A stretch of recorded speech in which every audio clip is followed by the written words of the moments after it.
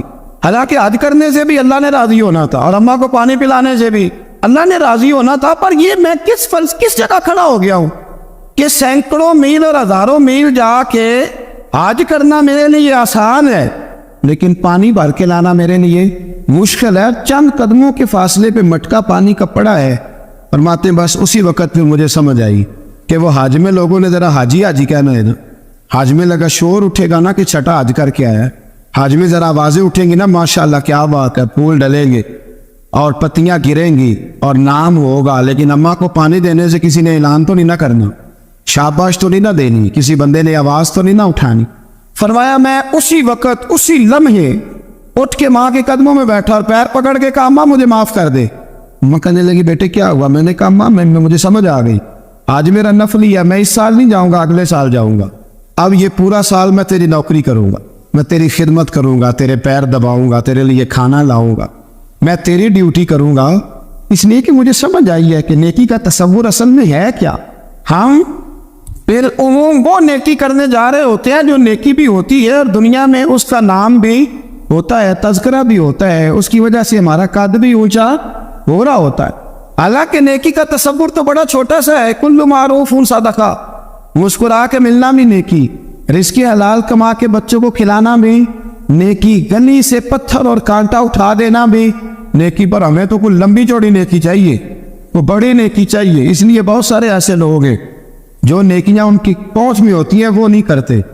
وہ محرم کے ایام میں نا ایک جگہ پہ حاضری کا موقع ملا تو وہاں ایک صاحب کہہ رہے تھے ہم مریں گے، لڑیں گے، جانیں دیں گے، قربانی دیں گے، ہم امام علی مقام کی سنت ادا کریں گے، سارا کچھ کریں گے۔ تو بعد میں وہ میرے پاس بیٹھے تو میں نے انہیں کہا کہ جب جنگ کا موقع آئے گا تو انشاءاللہ لڑیں گے، جانے بھی دیں گے، پر ابھی آپ یہ کام کریں کہ امام حسین ایک رات میں پورا قرآن پاک پڑھا کرتے تھے، یہ والی سنت امام حسین کی شروع کرے، یہ والی سنت ابھی آپ سٹارٹ، جب وہ موقع آئے گا تو انشاءاللہ وہ کام بھی کریں گے۔ تو یہ والی سنت آپ سٹارٹ کریں۔ امام صاحب 100 نفل پڑھا کرتے تھے فرض نماز کے علاوہ، روزانہ 100 رکعت نماز نفل، تو آپ یہ والی سنت امام حسین کی شروع کریں نا، تو جب کربلا سجانے کی باری آئے گی تو پھر کربلا بھی سجا لیں گے۔ لیکن ہم نے یہ والے کام نہیں کرنے، نمازیں 5 پوری نہیں پڑھنی، ہم نے تو صرف کربلا والی سنت ادا کرنی، نعرے لگانے، وہاں تک پہنچنا ہے۔ میرے عزیز یاد رکھے، اللہ کی رضا ہر جگہ پیش نظر ہو۔ میرے رسول کریم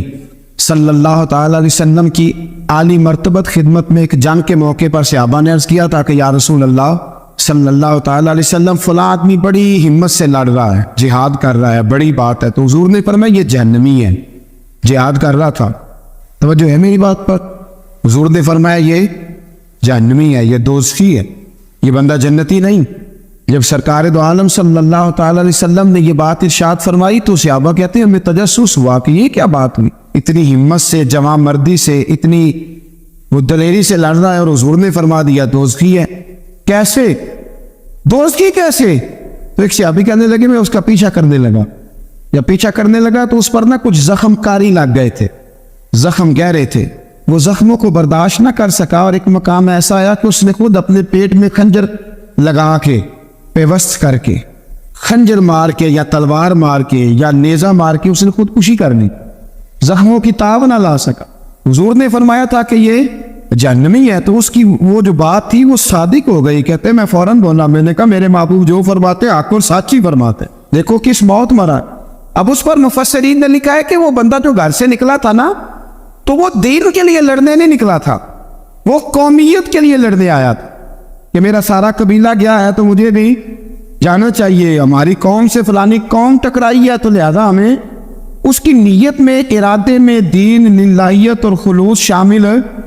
اس کی دلیل وہ حدیث ہے جس میں حضور نے فرمایا کہ عالم بھی، سخی بھی اور شہید بھی اس وجہ سے جہنم میں جائیں گے معاذ اللہ کہ ان کی خدمات کی وجہ اللہ کی رضا نہیں تھی، خدمات کی وجہ ذاتی شہرت تھی، بہادری کے دعوے تھے، سخاوت کا سبب یہ تھا کہ لوگ انہیں سخی کہیں۔